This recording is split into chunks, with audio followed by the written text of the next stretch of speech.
selepas insert row lah. Macam ni tak ada masalah sebab dia punya column memang ikut yang file lama kan.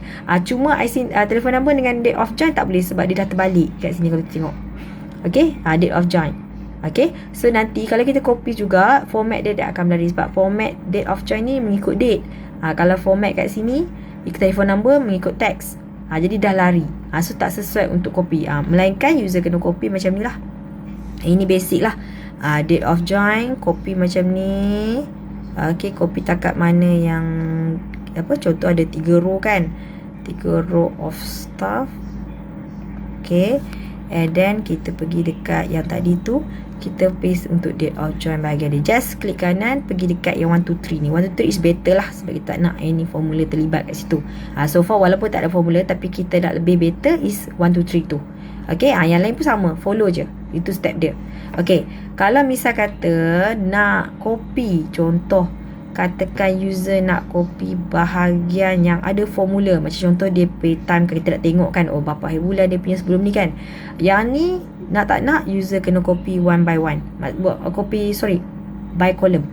Kalau dah ikut, maksud dia kalau boleh, contoh user nak copy untuk, kita tengok kat sini kan, kalau pergi Workday lah. Workday kan dia dah panjang kat sini, macam-macam dah kita tambah kat sini kan.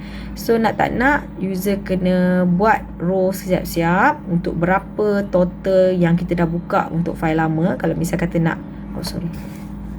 control, kita nak pindahkan masuk ke dalam this new file. Macam ni. So buat siap-siap, user just copy by column lah, macam yang kami tunjuk tadi. Contoh kita nak buka untuk, sebelum ni kita ada buka March tak? Ada macam ni kan, Faizal. So kita boleh copy macam ni. Contoh kalau pastikan nama dia, staff ID stay sama lah. Kalau tak, user kena double check balik semula dan copy. Macam contoh ni. Untuk Faizal, dia punya ni. Boleh je copy macam ni, masukkan dekat bahagian masing-masing, tak ada masalah. Tapi kalau nak copy directly macam yang kami cukup tadi tu, tak boleh sebab kita mostly kedudukan dah berubah lah. Kalau file lama nak masuk file baru, maksud dia kolom yang sama, tak ada masalah untuk copy masuk macam tadi. Tapi kalau dia dah berubah, kedudukan pun dah berubah, so kena copy by column.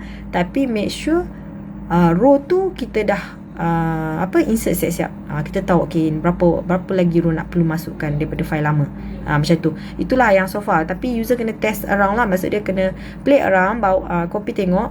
Dan kalau tak boleh, just undo lah macam yang kami tunjuk sebelum ni. Itu saja basic dia. Thank you.